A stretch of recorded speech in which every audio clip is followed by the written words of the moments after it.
امروز 23 فوریه است و رادیو آزادی همه رودمردان و محافظان وطن را با روز ارتش ملی تبریک میگوید. شعله خواجه هستم در خدمت شما. قبل از آنکه به تفسیر موضوع امروز برنامه بپردازیم، به سرخط مطالب مورد نظر توجه کنید. در 25مین سالگرد تأسیس یابی قوه‌های مسلح تاجیکستان، امامعلی رحمان گفت که با سربازان و افسران تاجیک افتخار میکند. آیا تأخیر یک هفته‌ای در نرخ راهگیری نقلیات جمعیتی دوشنبه مشکل مسافربرها را حل خواهد کرد؟ تانگه یفتن قین امیو کی یاسم کناشه و کی دسم کناشه.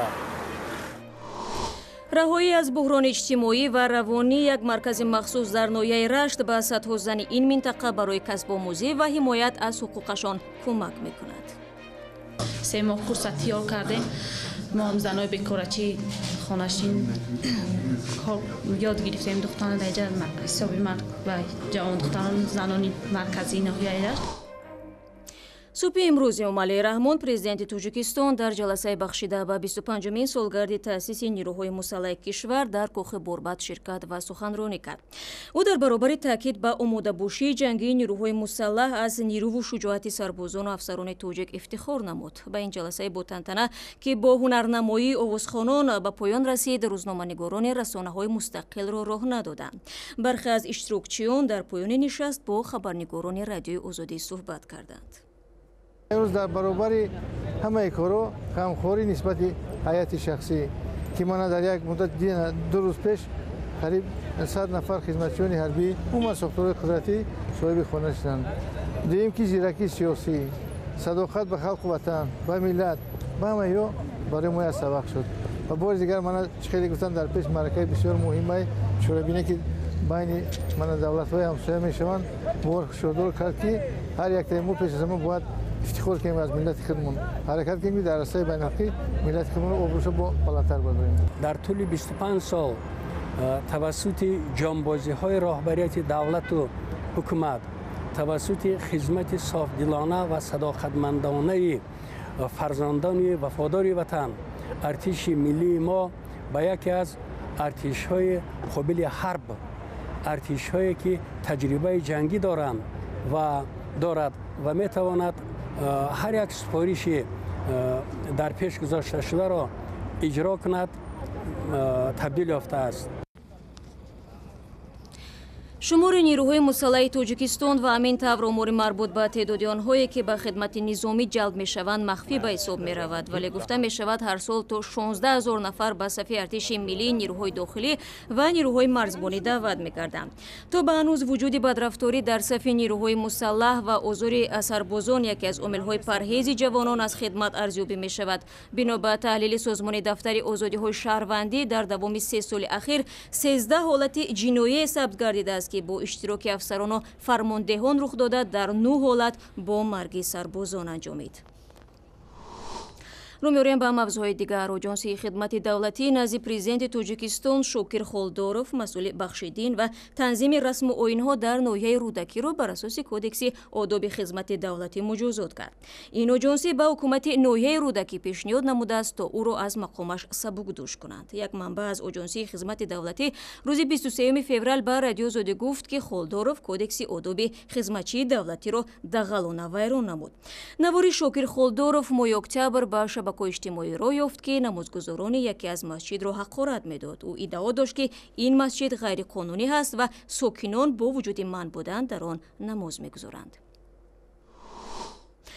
طبق قرار شهرداری دوشنبه باید شروع از امروز راهگیری نقلیات‌های جمعیتی در پایتخت بالا می‌رفت، ولی بعداً در شهرداری گفتند که بنابر مشکلات قرار مذکور 1 هفته بعد عملی خواهد شد و تا آن دم مسافربرها باید بر اساس نرخنامه کهنه فعالیت کنند. اما طبق مشاهده همکاران ما بعضی از راننده‌ها الکی نرخ راهگیری را بالا بردند. گزارشی برای دوسوفی در همین باره است. شهرداری دوشنبه قراری بالا بردن قیمت راهگیری نقلیات جمعیتی را تا اول ماه مارس سال جاری به تأخیر انداخته است.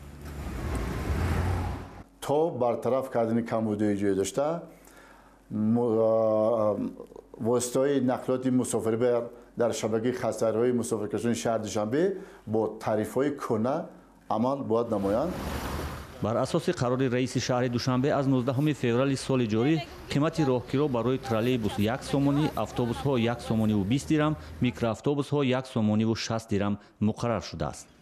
қаблан қимати роҳгирои троллейбусҳо 70 дирам, автобусҳо 80 дирам ва микроавтобусҳо то нимароҳ 1 сомонӣ ва то интиҳои роҳ 1 сомониву 60 дирам буд. аммо теъдоде аз мусофирбарҳо аллакай аз рӯи нархномаҳои нав мусофиркашонӣ доранд. ҳоз як солон штага як ҷанҷол бисёр чиз кардем. Пурсай нахлиё.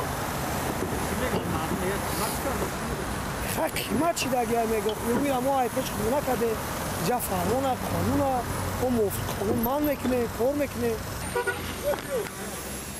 мушкили дигари қиматҳои муқарраршудаи роҳгирои нақлиёти ҷамъиятӣ дар пардохти бақия гуфта мешавад, ки дар аксар маврид боиси баҳси миёни ронандагон ва мусофирон мешудааст.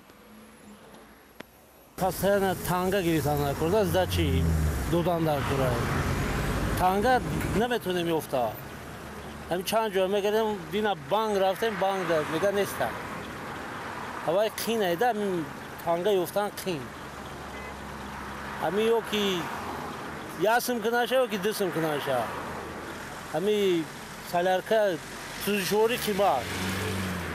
1 литраш 7 сомон. сокинон низ аз тартиби нави пардохти роҳгиро ва боло бурдани қимати роҳгиро истиқбол намекунанд, зеро ба қавли бархи онҳо нисфи маоши моҳонаашон харҷи роҳгиро хоҳад шуд.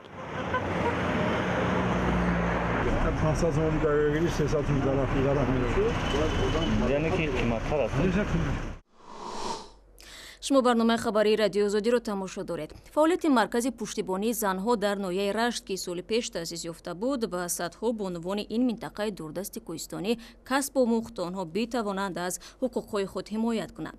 наздики 7000 зани дигар низ аз ин минтақаи умдатан мардсолор тариқи ҳамин марказ аз кӯмакҳои тиббӣ бархурдор шуданд. масъулини марказ мегӯянд ҳадафи онҳо пеш аз ҳама аз буҳрони иҷтимоӣ ва равонӣ берун кардани занони ноҳияи Рашт ва ҳидояти онҳо ба зиндагии созанда است. جزئیات بیشتر از شادمانیتی.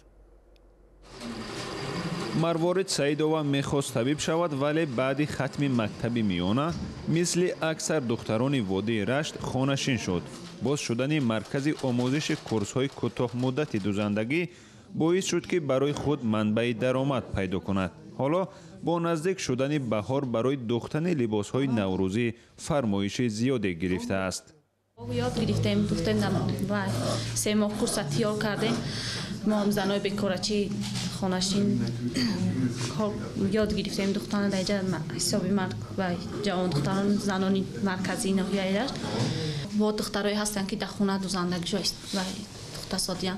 در برابر مروارید حدودی 1000 بانوی دیگر اساساً آنهایی که از شوهرهایشان جدا شدند در این مرکز کسب دوزندگی آموختند. در ناحیه Рашт که مثل اکثر منطقه های کوهی جای کاری کافی ندارد، این بانوان توانستند برای پیشبرد زندگی در خانه هم جای کار پیدا کنند. باینده سال که هست باید که قریب 12,500 وای دونه وای کنیم تیار کنیم برای مکتبیان.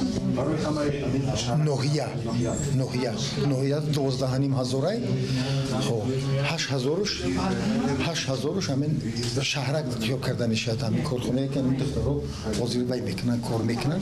همین آینده همین رو باید تیار کنن تا 25 август тиёр шава бисупоримш. дар маркази захиравии занҳои ғарм ки бо мусоидати молии созмони амният ва ҳамкории Аврупо ташкил шудааст, дар баробари давраҳои бозомӯзӣ ҳамчунин машваратҳои ҳуқуқиву тиббии ройгон дода мешавад.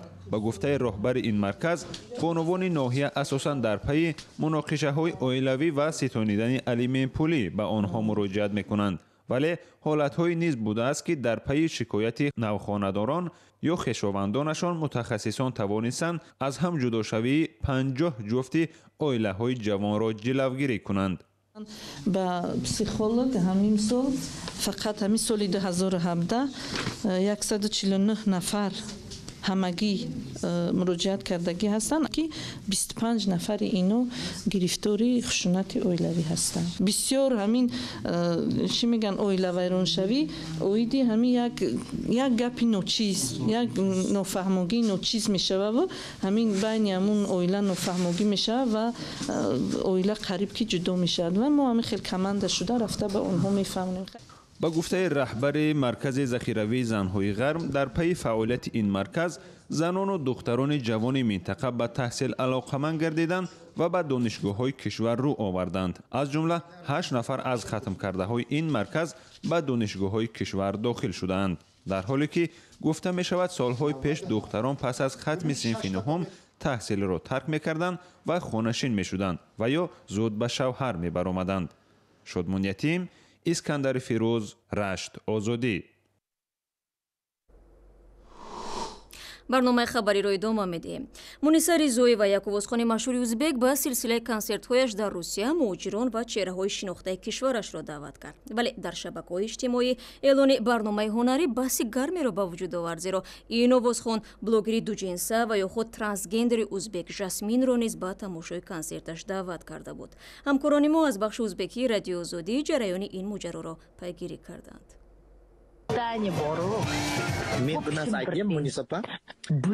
барои ман ҳурмати шумо дар кор нест.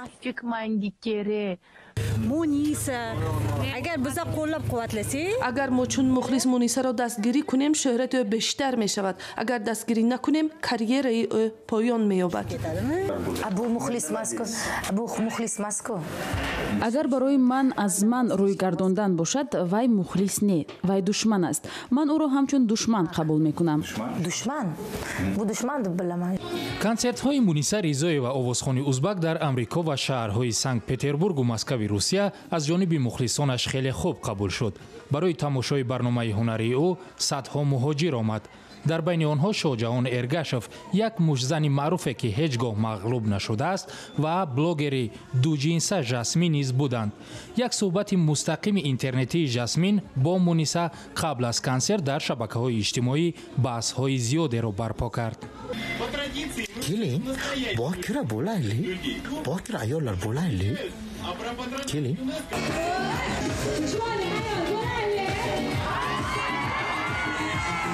баъди ин баъзе блогерҳо ба бойкот кардани консерти Муниса даъват намуданд. консертро то ҳадди аксар бояд бойкот кунем, барои он ки Муниса Ризоева як зани ҳамҷинсгароро аз шумо болотар медонанд. ман ҳамчун ҳама инсон ҳастам. ин шахс ба ман хеле кӯмак кард. ӯ ситора аст, ман бошам як дуҷинсаи оддӣ. агар Муниса бар ин овозхонҳо афроди дуҷинсаро дастгирӣ кунанд, фардо ҷавонони мо ба ин афрод шояд тақлид хоҳанд кард.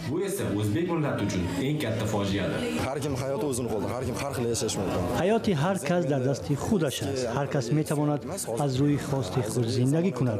ман Жасминро эҳтиром мекунам. жасмин мухлиси ман аст ва ман ӯро ҳурмат мекунам. ман ба консерт ба хотири дидани овозхони маҳбуби худам рафтам. онҳое ки маро хуб мешиносанд медонанд ки ман зани аврупоишуда ва озодидӯст ҳастам. барои ҳамин аксарият маро дарк намекунанд.